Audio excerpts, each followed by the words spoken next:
네, 시청자 여러분 안녕하십니까? 개장 후 투자자들이 가장 바쁜 오전 10시 깔끔하고 현명한 투자 전략 팍스 브런치 진행의 한수정입니다.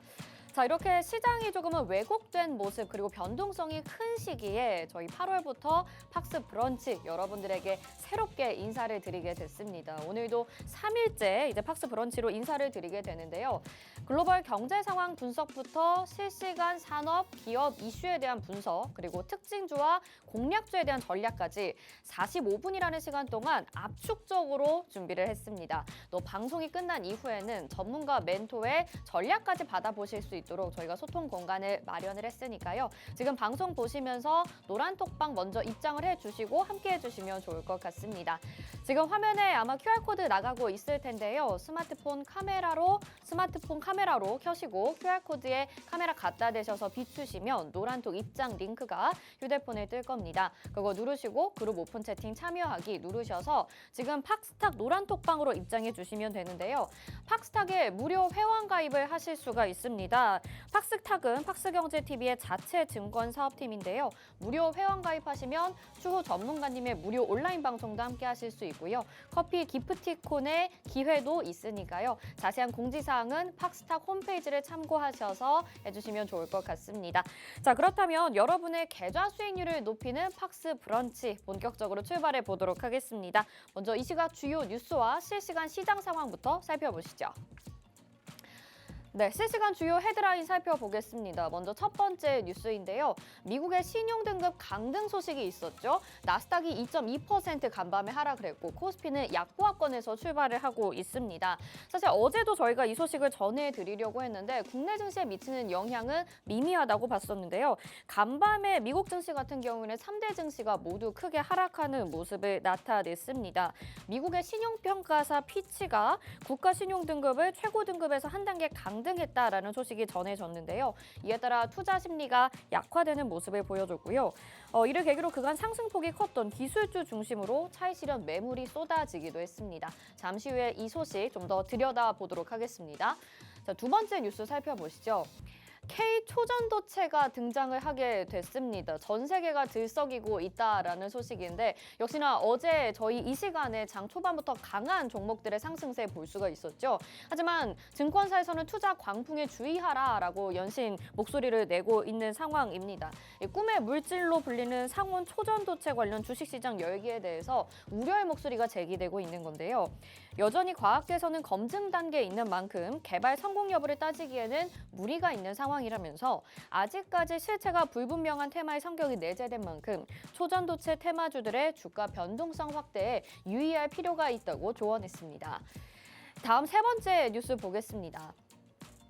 네, 카카오 계열사들이 지금 실적을 계속해서 내놓고 있는 상황입니다. 오늘 아침에 또 카카오의 2분기 영업이익이 발표가 됐는데요. 작년보다 33.7% 하락한 모습입니다. 고정비와 신사업이 증가했다라고 평가를 하고 있는데 연결 기준 올해 2분기 영업이익이 지난해 동기보다 33.7% 감소한 1,135억 원으로 잠정 집계됐다고 밝혔습니다. 순이익은 44.4% 줄은 건데요. 처음으로 분기별 매출이 2조 원을 넘겼습니다. 2조 425억 원인데 처음으로 2조 원을 넘은 건 사실이지만 광고 시장 침체가 지속되면서 광고 매출 성장률이 주춤했고 또 SM에 대한 인수, AI 관련 인프라 투자 확대 영향으로 비용이 늘어나면서 수익성은 저조했다라는 평가입니다. 다음 마지막 헤드라인 보겠습니다. CG트로닉스 상장 첫날 횡보세를 보이고 있는데요. 공모가를 하회했다라는 소식입니다. 지금 약세를 보여지고 있는 상황입니다. 오늘 8%대 하락으로 지금 거래가 되고 있는데요.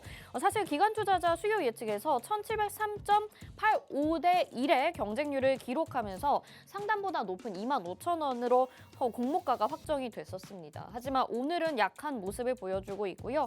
CG트로닉스는 정전기, 센서, 파워 반도체를 비롯해 LED 조명과 디스플레이, 자동차, 웨어러블 분야에서 특화된 반도체 소자를 공급하고 있는 기업입니다. 앞으로의 행보도 주목을 해봐야 될 것 같네요. 자, 그럼 실시간으로 이 시각 시장 상황 살펴보도록 하겠습니다. 국내 지수 상황 살펴보시죠.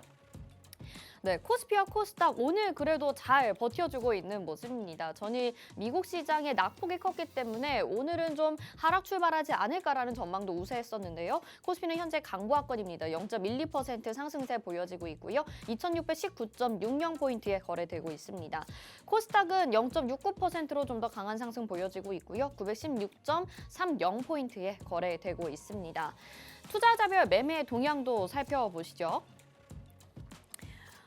요즘 시장에서 외국인과 기관의 매수세가 계속해서 엇갈리고 있는 상황에서 개인들만이 꾸준히 매수를 해주고 있습니다. 오늘도 양시장에서 개인들의 매수세만이 보이고 있는데요. 코스피가 578%, 코스닥이 933억 원, 578억 원, 코스닥 933억 원의 매수 우위를 보여주고 있습니다. 외국인과 기관은 동반 매도세 보여지고 있고요. 자, 이어서는 실시간 검색어 상위 종목들 한번 살펴보시죠. 어제부터 초전도체 종목들의 광풍이 불어오고 있는데요. 오늘도 역시 그런 종목들이 우선순위에 올라와 있습니다. 지금 실시간으로는 휴마시스가 19.09%로 급등하는 모습이 나타나면서 지금 1위에 이름을 올려주고 있고요. 원익PN이 역시 초전도체 관련주로 엮이게 되면서 오늘 7.66%의 강세 보여지고 있습니다. 또 시즌까지 올라와 있는 모습으로 봐서는 오늘 또 바이오 종목들의 이슈가 있는 것 같고요. 에코프로 역시나 5위에 이름 올리면서 꺼지지 않는 열기를 보여주고 있고 모비스 상한가 터치한 이후에 24% 상승세, 신성 델타테크와 이구산업까지 모두 초전도체의 종목들 보실 수가 있습니다.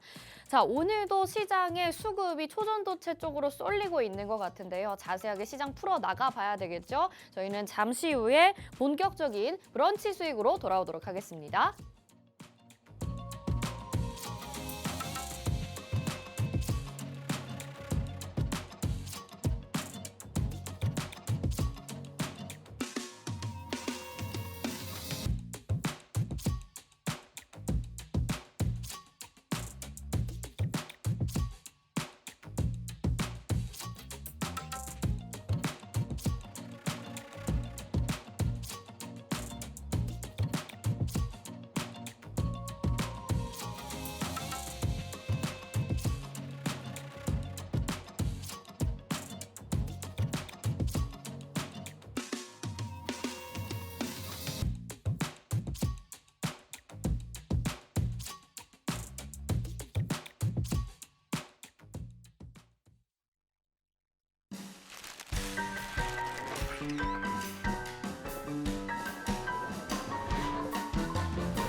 네, 투자자들이 가장 바쁜 오전 10시 맛있는 브런치 수익을 즐기러 함께 해보시죠. 저희 방송 유튜브를 통해서도 함께 하실 수 있는데요. 유튜브 검색창에 팍스경제TV 실시간 이렇게 검색하시면 함께 하실 수 있습니다. 자, 시장의 변동성이 계속 커지고 있습니다. 코스피가 지금 약보합권 정도에서 코스닥도 낙폭을 줄여나가면서 등락을 줄여나가면서 0.3% 정도의 상승세가 보여지고 있고요. 또 업종별로는 오히려 코스피에서는 오늘 의료 정밀 쪽이, 코스닥에서는 금융주가 가장 탄력 있게 움직이고 있습니다. 계속해서 시장의 움직임 살펴봐야 될 것 같고요. 자, 그러면 오늘부터 또 함께해 주실 우리 새로운 전문가 멘토님 인사를 나눠보도록 하겠습니다.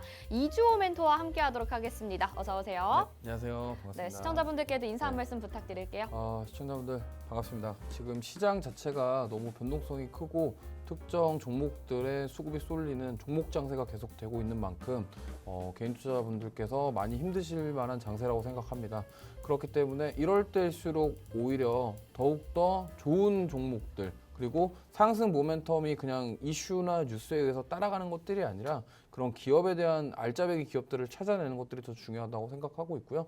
오늘 보시면서 도움이 될 만한 내용들 잘 받아가셨으면 좋겠습니다. 네, 말씀드리는 대로 계속해서 시장의 변동성이 좀 커지고 있습니다. 사실 지난달부터 2차 전지 때문에 시장의 왜곡 현상이 조금씩 일어나고 있는데 어제 또 미국의 3대 지수가 모두 하락하면서 이 3대 지수 신용등급 강등 소식으로 인해서 크게 하락하는 모습을 보였습니다. 사실 어제 국내 증시는 그에 따른 영향을 크게 받지 않는 듯한 모습을 보였었거든요. 하지만 글로벌 시장 전체가 좀 증시 자체가 분위기가 어두운 모습을 보였고 오늘 우리 증시도 약보합권 정도에서 버텨주고 있는 상황인 것 같습니다. 미증 씨가 이렇게 크게 이 이슈에 반응을 하는 이유부터 한번 짚어볼게요. 왜 이렇게 크게 반응을 하는 걸까요? 네, 일단은 지금 신용등급 하락에 대한 부분 때문에 빠진 게 아니라 일단 그거에 대한 부분들이 투심을 자극해서 아, 차익 매물이 나왔다 이렇게 보시면 될 것 같아요. 네. 특히나 이제 1분기, 2분기에 지금 미국 증시가 굉장히 많이 올랐거든요. 특히나 이제 AI 관련된 빅테크 기업들이 많이 올랐습니다. 근데 가만히 생각해 보시면 과거에 뱅크런 이슈도 있었고 특히나 이제 코로나 이후에 미국은 인플레이션을 잡기 위해서 금리 자체를 너무 급격하게 올렸습니다. 그러다 보니까 어쨌든 가계부채라던가 이런 것들이 부담이 되는 상황이고요. 그러다 보니까 신용 등급 자체가 이렇게 낮아졌다라는 것이 그냥 그렇게 트리플 A에서 더블 A로 낮아졌다라는 것이 뭐 그냥 단순하게 악재가 아니라 이러한 것들이 투자자의 심리를 자극했다. 이렇게 좀 해석하면 될 것 같고요. 네. 그동안 많이 올랐던 부분에 있어서 그러한 뉴스가 나오기 때문에 나는 이거 이제 팔아야겠는데 이런 생각으로 차익 매물이 좀 세게 나왔다. 이 정도로 해석하시면 될 것 같고요. 네. 어제 국내 증시 같은 경우는 그게 어느 정도 선반영되었다 이렇게 좀 보시면 되겠고 지금 뭐 보합권에서 등락을 거듭하고 있는 부분은 어느 정도 소화 중이다 이렇게 좀 해석해 볼 수 있을 것 같습니다. 네, 투심을 자극하는 계기가 됐다. 그래서 투심이 위축되면서 하락 매물들이 나왔다라는 이야기를 해주셨습니다. 그러면서 뭐 국내 증시나 글로벌 증시 전반적으로 뭐 1%, 2%의 하락세를 보여지는 종목들도 있었는데요. 국가들도 있었는데요. 이렇게 피치사가 신용등급 발표를 내놓은 데에 따른 신뢰도의 문제도 있긴 하지만 확실히 증시는 좀 반영을 하고 있는 듯한 분위기입니다. 근데 이제 이런 위험 선호 심리가 약화가 되게 되면 오히려 안전자산의 가격이 상승하게 되는데 달러는 지금 1,200원대를 1,290원대를 보여주고 있는 상황이거든요. 이제 1,300원이 넘어가게 된다면 글로벌 경기에 미치는 영향이 또 한 번 출렁일 수밖에 없을 것 같고 국내 증시도 타격을 면치 못할 것 같은데 이 부분은 어떻게 보실까요? 네, 일단 원달러 환율이 지금 1,300원 밑으로 이탈을 했을 때 국내 증시는 좀 많이 올라왔습니다. 근데 역시나 지금 가장 큰 문제는 미국과 우리나라의 금리 차이입니다. 그러다 보니까 사실 외국인 입장에서 우리나라 기준금리가 지금 3.5%고 미국이 5.5%면 2%인데 그럼 외국인 입장에서는 우리나라에다가 뭐 예금을 하거나 어떤 뭐 펀드를 사거나 이렇게 하기보다는 미국 거를 하는 게 낫다라는 거죠. 그런 관점에서 봤을 때 지금 외국인들의 이탈 사태가 나오고 있는 이유는 결국에는 그러한 기준금리 차 그리고 원달러 환율이 올라간다라는 것은 결국엔 달러가 다시 강세를 보이고 있다라는 거기 때문에 그런 점들을 봤을 때 지금 외국인들의 수급 이탈에 대한 부분이 있다 이렇게 보시면 되겠고 만약에 증시가 뭐 지금 많은 분들이 생각하시는 2,700선 다시 언제 가냐 코스피 3,000 언제 가냐 이렇게 얘기를 하시는데 그렇게 돌파가 나오기 위해서는 지금 일단 원달러 환율이 좀 안정화가 돼야 되는데 사실 기준금리 격차 이 부분 때문에 좀 힘들어 보입니다. 그리고 우리나라 한국은행에서 지금 계속 기준금리를 동결시키는 이유는 우리나라 경기가 미국 경기만큼 그렇게 좋아지지 못하고 있어요. 무슨 말이냐면 미국은 금리를 올려도 괜찮다라고 생각이 들 정도로 그렇게 경기가 회복 속도가 빠른데 우리나라는 지금 뭐 계속적으로 경기에 대한 이슈가 나오고 있고 또 중국의 영향을 많이 받는 상황이기 때문에 여러 가지 매크로적인 불확실한 부분들 그리고 원달러 환율 이런 것들을 다 종합적으로 고려해 봤을 때 우리나라 지금 현재 증시 상황이 좋지만은 않다. 그리고 여기서 만약에 외국인들이 더 이탈이 나오게 된다고 한다면 문제가 될 수 있다. 특히나 이제 어제 같은 경우는 외국인들이 선물을 2조를 매도를 했거든요. 네. 그러다 보니까 이러한 부분들이 지금 국내 증시에 어떤 상승을 막고 있는 그런 요소 중에 하나다 이렇게 생각하시면 될 것 같습니다. 네, 그런데 말씀을 이제 들어보니까 사실 시장 자체가 지금도 건강한 상태는 아닌 것 같다라는 생각이 들거든요. 지금 뭐 초전도체, 2차 전지 종목들만이 강한 상승을 가져가고 있는 상황인데 외국인들의 자금 유출 현상이나 뭐 경기에 대한 불안감이 계속된다면 지수는 좀 더 하락하고 이런 쏠림 현상이 앞으로 더 지속될 수 있다라고 봐야 되는 거 아닌가요? 네, 저 뭐 말씀하신 네. 거에 동의하고요. 네, 지금 네, 네. 계속 박스권 장세가 계속 이어질 것으로 보고 있습니다. 지금 솔직히 말씀드리면 2,700선 돌파가 쉽지만 않다고 보고 있고요. 어쨌든 지금 1분기에 2차 전지 랠리가 나왔고 2분기에 반도체 랠리와 2차 전지 랠리 같이 나왔습니다. 그러고 나서 지금 하반기 들어오면서 지금 막 주춤주춤 하고 있는 상황인데 만약에 이게 2차 전지로 몰렸던 그 수급이 이제 빠지기 시작하면은 분명히 다른 쪽으로 이동을 할 겁니다. 근데 이제 이 초전 도체 쪽으로 지금 수급이 쏠렸던 이유 중에 하나가 2차 전지랑 반도체주들이 조정이 나오면서 수급이 쏠린 부분인데 역시나 외부적인 뉴스들이 너무 안 좋아. 그러다 보니까 사람들 입장에서는 여기 이제 그만해야겠다. 이렇게 해서 지금 빠지고 있다고 보시면 되는데 근데 개인 투자자들은 오히려 더 사고 있어요. 그러니까 외국인과 기관 투자자들이 지금 여기서 냄새를 맡고 빠지고 있다라는 거죠. 그러다 보니까 우리가 이런 것들을 봤을 때 지금 외국인과 기관 투자자들이 뭔가 지금 스물스물 빠져나가고 있다라는 것은 경계를 해야 되는 상황이다 이렇게 볼 수 있겠고요.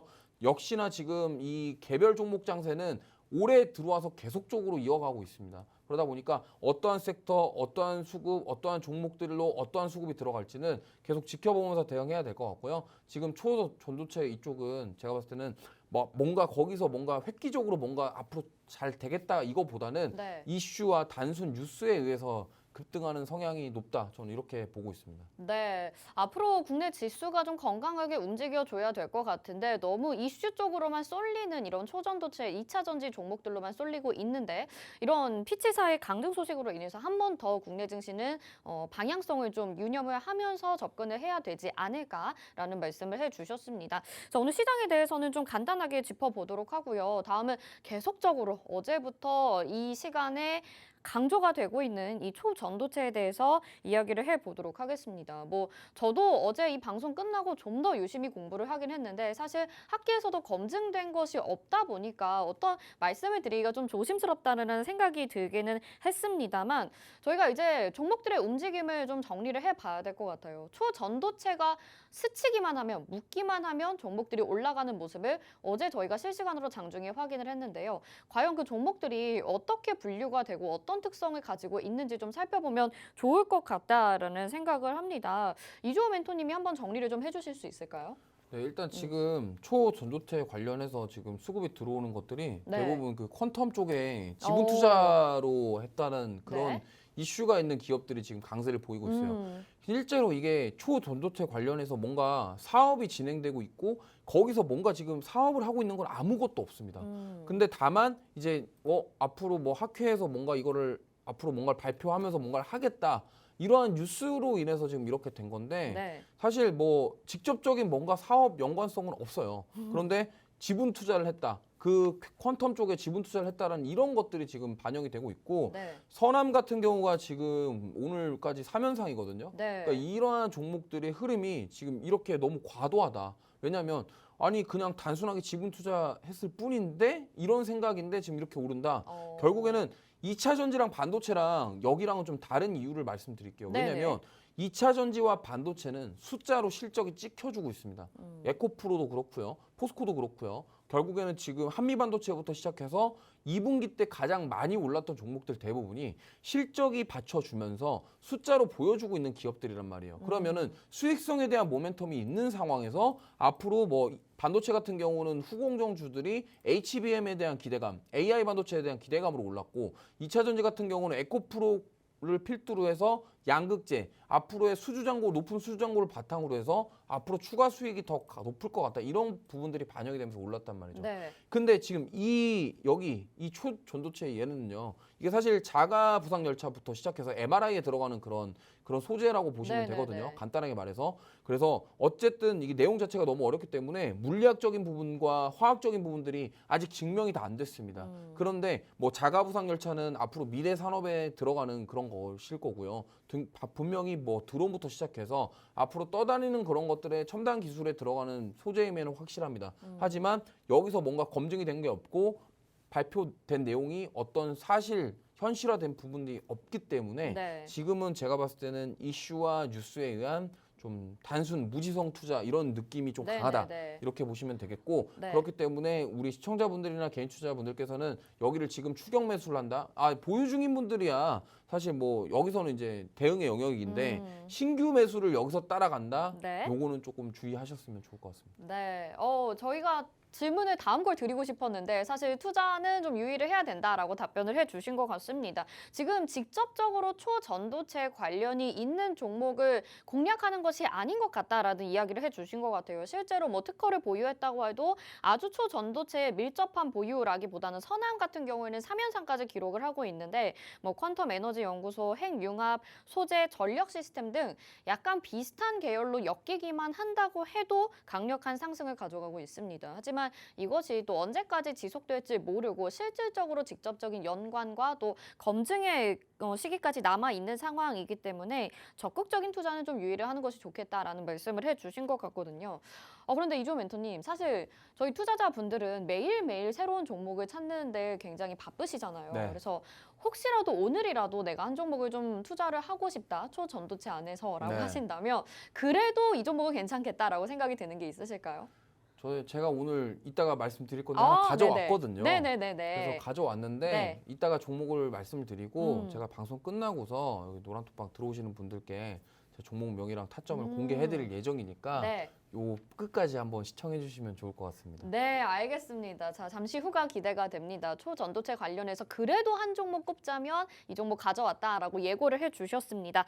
자, 그러면 우리가 다른 주제로 좀 넘어가 볼까 합니다. 지금 이번 한 주 동안에도 기업들의 실적 발표가 계속해서 이어지고 있는 상황인데요. 이 기업에 대해서 좀 궁금해하셨던 분들 많으셨을 것 같아요. 카카오 얘기를 해봐야 될 것 같습니다. 2분기 영업이익이 33.7% 줄었다라는 소식이고요. 매출은 다만은 2조를 넘어갔다, 처음으로 넘어갔다라는 소식입니다. 그래서 이게 온전히 정말 만족스러운 실적도 그렇다고 좀 너무나도 불안한 실적도 아닌데 카카오 주가 자체는 계속해서 행보하는 상황이고 많은 개인 투자자들이 매도를 하고 있는 상황이라고 합니다. 그래서 카카오에 대한 전망을 한번 들어보면 좋을 것 같아요. 이조 멘토님, 카카오는 지금 현재 어떻게 보고 계신가요? 네, 카카오는요. 이거는 지금 사실 그렇습니다. 지금 외국인들이랑 기관 투자자들은 계속 모아가고 있거든요. 네. 그러니까 제가 봤을 때는 외국인과 기관 투자자들 입장에서 봤을 때는 밸류에이션 대비 지금 싸다.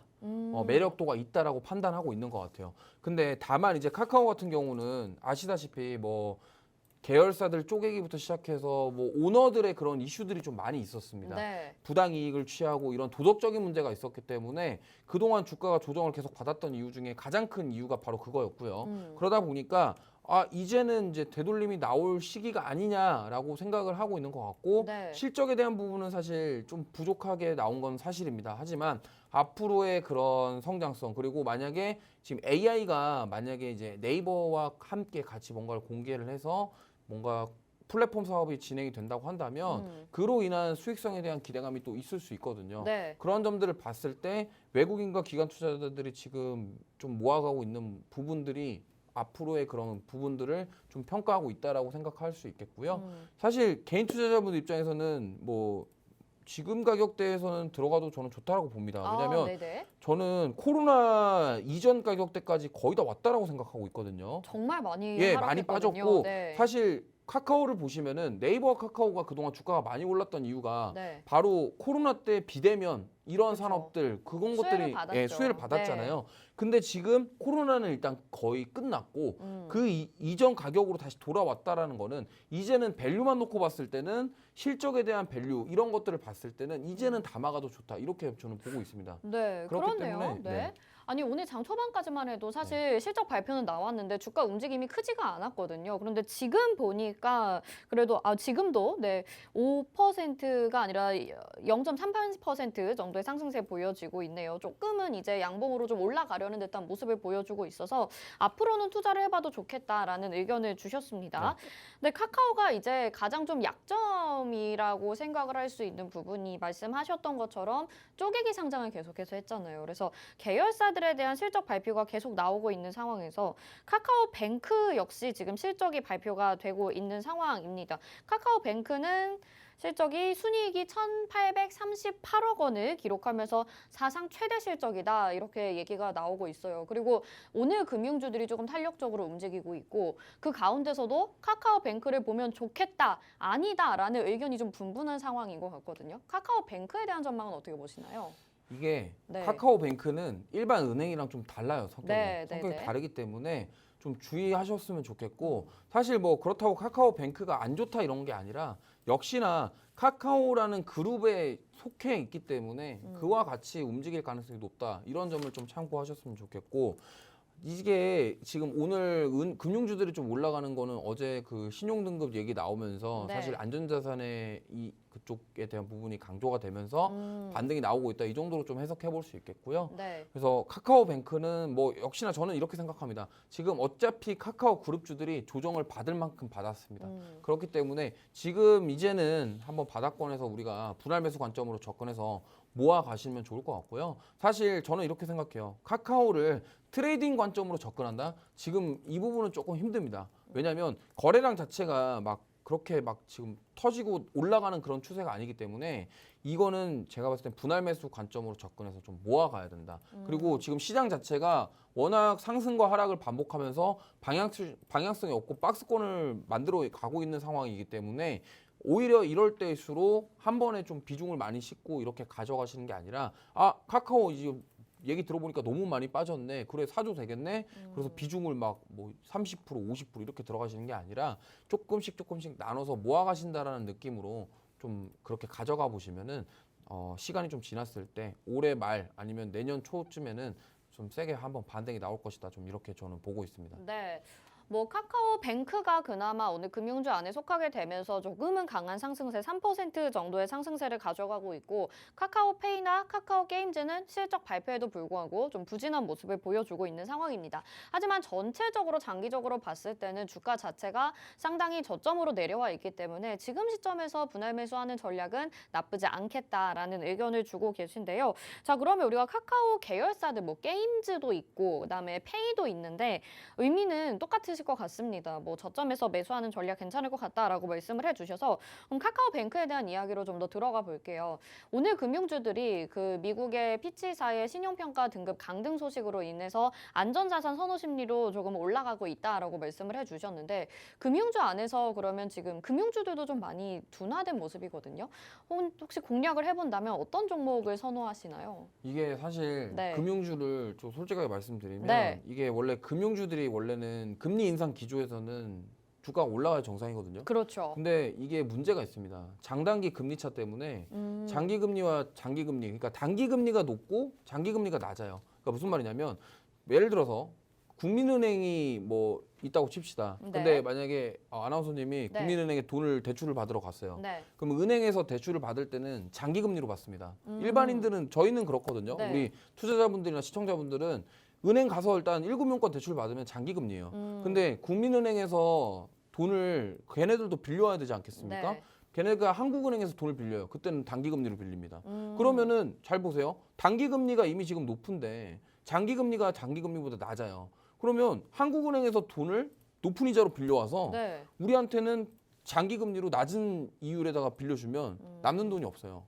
그렇기 때문에 지금 현재 상황에서 금융권들이 은융주들이 주가가 그동안 못 오르고 지지부진했던 이유가 그 부분이라고 보시면 될 것 같아요. 네. 그러니까 그러한 장단기 금리 역전차 이런 상황 그리고 지금 글로벌적으로 경기에 대한 둔화에 대한 불안감들 이런 것들이 반영되고 있기 때문에 지금 카카오뱅크의 이런 최근에 8월 달 들어와서 이 반등 세게 나왔던 부분들 그리고 어제 좀 살짝 조정 나오고 오늘 다시 반등 나오고 있는데 이러한 부분들이 저는 약간 일시적이다 이렇게 보고 있고요. 앞으로 지금 신용 강등부터 시작해서 앞으로 뭐 추가 뱅크런이라던가 어떠한 진짜로 경기의 침체를 보여줄 수 있는 그런 시그널이 나오게 된다고 한다면 금융주들은 다시 한번 또 조정을 받을 가능성이 있다라고 봅니다. 그렇기 때문에 지금 어쨌든 이 급하게 금리를 올렸던 부분들 이런 긴축에 대한 부분들이 끝나고 좀 경기가 안정화되면서 물가가 안정화되면서 금융주들이 다시 살아나는 거는 모르겠는데 네. 지금 어쨌든 수익성 자체가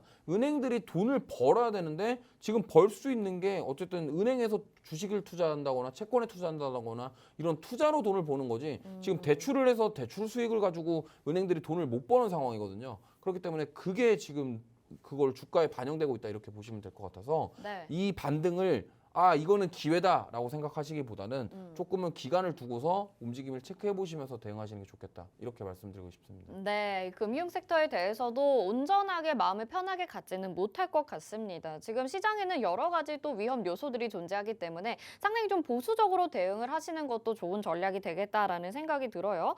자, 그리고 아까 전에 이제 외국인들의 선물 매도세 그리고 우리 이주호 멘토님은 또 중국 증시에 대해서도 상당히 좀 깊은 식견을 가지고 계신다고 해서 우리가 저희가 중국 쪽의 소식도 좀 전해 들어보면 좋을 것 같다라는 생각이 듭니다. 사실 어제 이제 전일에 글로벌 시장 자체가 좋지 않았기 때문에 뭐 지수도 중국 증시에서도 크게 좋지는 않았었던 것 같아요. 한번 좀 내용을 들어볼 수 있을까요? 어제 그 중국 증시 차이신 PMI 지표가 엊그제 좀 안 좋게 나왔거든요. 네. 그러니까 이렇게 생각하시면 될 것 같아요. 지금 우리가 투자를 하시면서 중국 증시를 왜 봐야 되냐면 우리나라 같은 경우는 중국의 수출 의존도가 굉장히 높습니다. 그렇기 때문에 미중 분쟁 이슈가 나온다 그러면 우리나라 조정을 받는 거예요. 왜냐하면 미국에서 중국을 압박하면 중국은 미국에 들이박습니다. 우리나라처럼 이렇게 깽깽깽깽 못한단 말이에요. 그러다 보니까 고래 싸움에 새우등 터지는 격으로 중국과 미중 분쟁이 격화가 되면은 우리나라 증시는 좀 피해를 받습니다. 근데 지금 항생 같은 경우가 이제 중국 지표를 굉장히 대변을 많이 해주는 지수 중에 하나인데요. 홍콩 증시 지수거든요. 그러니까 차이신 PMI 지표가 예상치를 하회하면서 홍콩 증시가 진짜 많이 빠졌어요. 거의 1000포인트 가까이 빠졌거든요. 네. 그러니까 오늘도 그랬고 어제 이틀 동안 거의 1000포인트가 넘게 하락을 했습니다. 그러니까 근데 더 웃긴 거는 7월 말에 1000포인트가 올랐어요. 아, 그래요? 올려놓고 네. 그거를 또 뺐단 말이죠. 근데 이게 왜 그러냐면 지금 중국 경기가 디플레이션으로 갔다라고 판단을 하고 있는 것 같아요. 무슨 말이냐면 코로나 이후부터 중국은 금리를 올린 적이 없습니다. 경기 부양책을 계속했다라는 거죠. 네네. 그러면 경기 부양책을 계속한다라는 거는 돈을 풀겠다라는 거예요. 그러면은 돈을 풀면은 물가가 올라야 정상이거든요. 네. 중국은. 근데 지금 물가가 오르기는커녕 경제 지표들까지도 예상치를 하회하고 좋지 않은 모습이 나오고 있습니다. 무슨 말이냐면 돈은 많이 푸는데 수요가 증가돼야 되는데 증가되지 않고 있다라는 거예요. 그게 지금 중국 경제의 가장 큰 문제입니다. 그러다 보니까 이 중국 경기 둔화에 대한 우려, 그게 유럽 증시까지 이어지고 어제 또 미국 신용 강등 이런 뉴스가 나오면서 지금 계속적으로 다시 빠지고 있는 형태 이렇게 보시면 될 것 같아요. 그러다 보니까 제가 앞으로도 이 방송 나왔을 때 뭐 중국 지표라든가 이런 거 나오면 실시간으로 제가 해석을 해드릴 거고 오늘 같은 경우는 중국에 특별한 지표가 없습니다. 그리고 지금 항생 같은 경우는 좀 뭐 양봉이 나오고 있긴 한데 사실 강보합권으로 지금 움직이고 있다라고 보시면 되겠고 오늘 상방보다는 좀 하방 쪽으로 좀 눌릴 가능성이 높다. 그러면 국내 증시도 만약에 반등이 나온다고 한들 오후장에 만약에 수급 자체가 외국인 기관들이 또 이탈하기 시작하면은 같이 또 동반적으로 하락할 가능성도 없지 않다. 이렇게 좀 보시면 될 것 같고요. 어쨌든 중국 증시는 지금 우리나라 증시보다 더 롤러코스터를 많이 타고 있습니다. 어마무시하게 지수 자체가 막 하루에 등락이 너무 크기 때문에 네. 우리나라 같은 경우도 저번에 코스닥 하루에 5% 빠진 적 있었잖아요. 네네네. 그날 완전 개인 투자자분들 다 패닉 상태였기 때문에 네. 이러한 일들이 또 우리나라에 안 일어날 수는 없다. 그래서 제가 어. 말씀드리고 싶은 거는 지금 하반기에는 철저하게 좀 보수적으로 접근해야 된다. 그리고 강한 녀석들을 공략해야지 자꾸 이렇게 막 야 이거 가니까 또 간다. 그렇다고 해서 강한 녀석들을 공략한다고 해서 그냥 이슈와 이런 뉴스에 따라서 가는 게 아니라 정말 그 알짜배기 종목, 보석 같은 종목들을 찾아내서 네. 잘 공략하시는 게 좋을 것 같다. 이렇게 말씀드리고 싶습니다. 네. 그 알짜배기 종목, 보석 같은 종목이 어떤 건지 참 궁금합니다. 지금 계속해서 시장에 대해서 조금은 보수적인 의견을 주셨고 사실 글로벌 시장 전체적으로 전일에 굉장히 약한 모습과 함께 국내 증시만 현재 버텨주고 있는 모습이었습니다. 코스닥도 지금 뭐 음봉과 양봉을 오락가락하고 있는 상황이고 코스피도 코스닥은 지금 강보합권 정도에서 움직여주고 있는데요. 오늘 오후장까지 잘 이겨내 봐야 될 것 같습니다.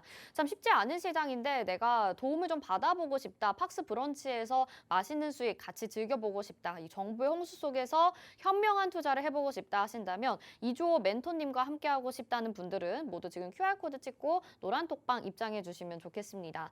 화면에 지금 QR코드 나가고 있고요. 스마트폰 카메라 켜시고 QR코드에 카메라 갖다 대셔서 비추시기만 하면 노란 톡 입장 링크 휴대폰에 뜰 텐데요. 그거 누르시고 그룹 오픈 채팅 참여하기 눌러주시면 저희 팍스탁 이주호 멘토님과 함께 하실 수 있습니다. 팍스탁은 팍스경제TV의 자체 증권 사업팀입니다. 현재 무료 온라인 회원 가입도 가능하시고요. 이후에 무료 온라인 방송도 시청하실 수 있고 또 커피 기프티콘도 받아보실 수 있으니까요. 자세한 사항은 팍스탁 홈페이지 참고하셔서 참여해 주시면 좋을 것 같습니다.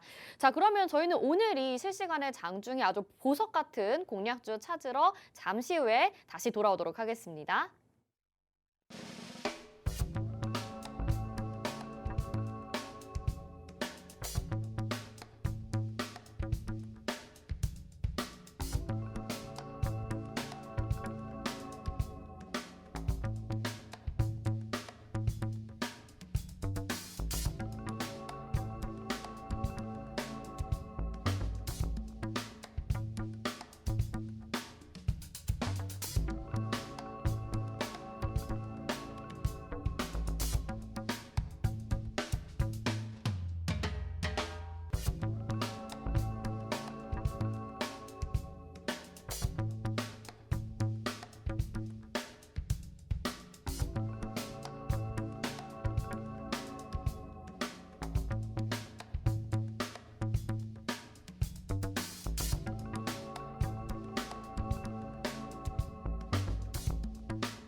네, 10시 40분 시간이 지나고 있습니다. 지금 변동성이 확대되면서 또 초전도체 관련주들의 낙폭이 깊어지고 있습니다. 서남도 지금 18% 정도, 신성 델타테크가 6%, 그리고 파워로직스도 4% 이상의 하락세를 보여주고 있습니다. 다만 또 이제 진단키트 쪽으로 휴마시스나 시젠 같은 경우들이 계속해서 올라오고 있는 상황인데요. 여러분들 집중적으로 주목하셔서 투자에 유의하셔야 될 것 같습니다. 앞서서 제가 질문을 드렸는데요. 초전도체 종목들 중에서라도 한 종목이라도 공략을 우리가 해봐야겠다 하시는 투자자분들이 계실 것 같아서 그런 분들을 위해서 전문가님, 멘토님 한 종목만이라도 소개를 해주시면 어떨까요? 라고 질문을 드렸는데 그래서 준비를 해주셨다고 하셨습니다. 그래서 어떤 종목인지 궁금해지는데 과연 어떤 종목일까요?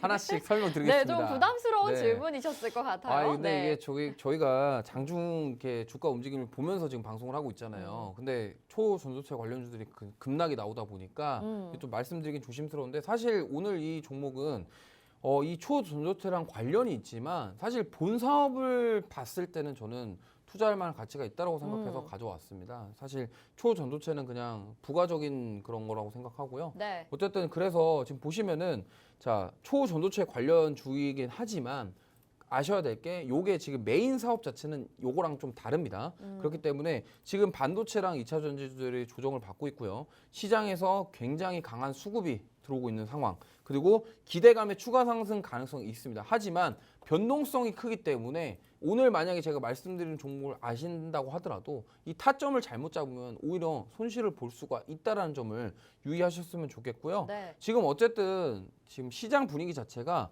강한 테마가 나옴에 따라서 수급이 쏠리는 현상이 계속 발생하고 있습니다. 무슨 말이냐면 반도체 중에서도 후공정 관련주들이 계속 세게 움직였었고 2차 전지 중에서도 양극재를 비롯한 특정 기업들만 계속적으로 강하게 움직였단 말이에요. 그런 현상이 지금 뭐 2거래일 동안 있었던 초전도체부터 시작해서 오늘은 또 코로나 진단키트 쪽으로 코로나 확진자 수 그리고 뭐 원숭이 두창 관련 이슈가 나오면서 또 옮겼단 말이에요. 네. 지금 계속적으로 순환매를 돌고 있기 때문에 저희가 그런 것들을 잘 잡으셔야 됩니다. 하지만 그 순환매가 돌 때 따라가다가 손절하다 보면은 내 계좌는 손실금만 커지기 때문에 그런 걸 조심하셨으면 좋겠고 아까도 말씀드렸지만 이 초전도체가 자기 부상 열차와 핵 융합 발전 그리고 MRI 이런 쪽으로도 원격 의료, AI 좀 진료 이런 쪽으로도 활용될 가능성이 높기 때문에 이런 쪽은 앞으로 멀리를 좀 보시고 투자를 해야 되는 거예요. 물론 근데 우리는 또 그렇잖아요. 방송 보시는 분들이 좀 성격도 급하시고 빨리빨리 오늘 사면은 빨리빨리 네, 수익 나야 그렇죠. 되거든요.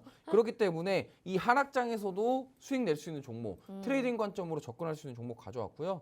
제가 뭐 간단하게 말씀드리면 오늘 필살 종목은 일단 전력기기, 송배전 관련한 시스템 사업을 영위하고 있는 기업입니다. 그리고 산업 자동화 및 ESS 관련 사업을 영위하고 있어요. ESS라고 하면 에너지 저장 시스템인데 폐배터리와 관련해서 2차 전지와 ESS 이렇게 엮일 수 있는 그런 사업입니다. 근데 저는 앞으로 이 ESS가 좀 좋게 보고 있는 게 뭐냐면 네. 혹시 마블 영화의 아이언맨 아시죠? 알죠. 네. 그 아이언맨 보시면은 가슴에다가 박잖아요. 네. 뭔가 박혀 있잖아요. 네네, 뭐죠? 걔가 ESS 개념이라고 네. 생각하시면 됩니다. 네. 물론 거기는 이제 영화다 보니까 네. 뭐 조금 심장 뚫어가지고 그렇게 넣는 게 좀 말이 안 되긴 한데 네. 자동차에 나중에 전기차 배터리가 방전이 됐을 때 이런 ESS 사업이 나중에 활성화가 되면은 우리가 나중에 전기가 모자라? 그럼 차에다가 넣는 거죠. 건전지 꽂듯이. 그렇죠. 네. 그렇게 넣는 게 바로 이 ESS 산업이고요. 결국에 에너지 저장 시스템을 만들어 놓고 그거를 소형 경량화 시킬 수도 있다라는 거죠. 그렇기 때문에 이 초전도체 사업과 이 전력 사업은 떼놓을 수가 없습니다. 어쨌든 초전도체를 하면은 자석이랑도 연관이 되어 있고요. 결국에는 이 전력을 공급을 할 수 있고 그 전력이 공급됨과 동시에 그 에너지를 사용할 수 있게끔 만들어지기 때문에 이 전력 사업과는 빼놓을 수가 없단 말이에요. 그러다 보니까 이 종목도 지금 초전도체랑도 엮여 있고 네. 사실 이 기업이 초전도체 관련 공장 증설도 얼마 전에 뉴스가 있었습니다. 그렇기 때문에 보셨으면 좋겠고요. 차트 보시면은 지금 뭐 이 종목도 굉장히 많이 올랐습니다. 그러네요. 사실 근데 이 종목이 올랐던 이유가 초전조체 때문에 이렇게 오른 게 아니라 최근에 초전조체 때문에 움직이긴 했는데 이 기업이 또 2차 전지 사업까지 같이 한다라는 이슈로 주가가 그동안 많이 올랐습니다. 시장에서 좋아하는 건 다 하고 있네요. 네, 그렇죠. 시장에서 좋다고 하는 사업을 다 하고 있어요. 그러니까 네. 전력기기 사업을 영위하고 있는데 앞으로 2차 전지 소재 사업도 같이 할 것이다. 근데 여기다가 또 초전도체 붙어버리니까 최근에 변동성이 좀 크게 나왔습니다. 근데 지금 이렇게 힘 있는 종목들을 트레이딩 관점으로 접근해야 단타로 수익을 낼 수 있거든요. 그렇기 때문에 제가 오늘 가져왔고 사실은 이 종목을 트레이딩 관점으로 접근하지 않고 지금 뭐 장기로 본다? 뭐 볼 수도 있습니다. 근데 하지만 저는 시청자분들께서 가장 좋아하시는 그런 안성맞춤 종목을 가져오기 위해서 가져왔다. 네. 이 정도 생각하시면 되겠고요. 단순하게 뭐 이슈랑 이런 것들만 보고 종목을 가져온 게 아니라 실적도 굉장히 좋습니다. 그러니까 무슨 말이냐면 펀더멘털 자체가 탄탄하기 때문에 이 기업에서 지금 뭐 올해 예상치 자체가 영업이익이 3,500억이거든요. 그리고 지금 매출이랑 영업이익이 계속 증가하고 있는 모습을 보이고 있습니다. 그러니까 돈도 잘 버는 회사고 이러한 바탕으로 해서 앞으로 2차 전지 사업까지 투자를 한다? 이런 것들은 겹겹이 호재가 될 수 있다라는 거죠. 그렇기 때문에 여기 이 그룹 계열사들도 돈을 잘 벌고 다 좋아요. 다 좋기 때문에 어쨌든 이 기업이 뭐 다들 아시겠지만 제2의 포스코다. 이런 얘기까지도 나왔던 네네. 기업이라고 생각하시면 되겠고요.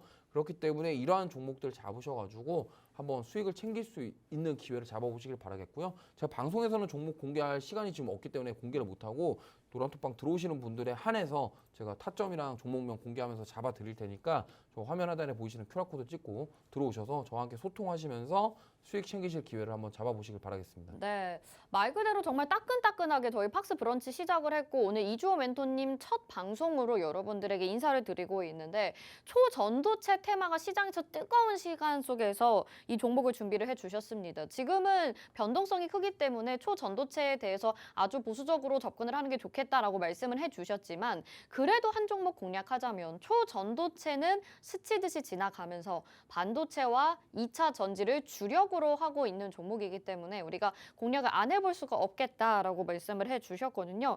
자, 이 종목의 이름은 저희가 방송 중에 공개해드릴 수는 없고요. 노란톡방에 들어오시는 분들에게 정확하게 종목명과 매수가, 목표가까지 알려드릴 예정입니다. 팍스 브런치에서 맛있는 수익 내보고 싶다 하시는 분들이라면 지금 화면에 나가고 있는 QR코드에 스마트폰 카메라 갖다 대셔서 비추시면 노란톡 입장 링크가 휴대폰에 뜰 거예요. 그거 누르시고 그룹 오픈 채팅 참여하기 버튼 눌러주셔서 이주호 멘토님과 함께 하시면 좋겠습니다. 이제 계속해서 멘토님과 함께 하실 수 있게 무료 온라인 방송도 진행이 될 거고요. 여기에서 종목에 대한 공략을 자세하게 해주실 예정입니다. 또 팍스탁 무료 회원 가입하시면 커피 기프티콘을 받아보실 수 있는 기회도 있으니까 참고하셔서 적극적으로 참여해 주시면 좋을 것 같고요.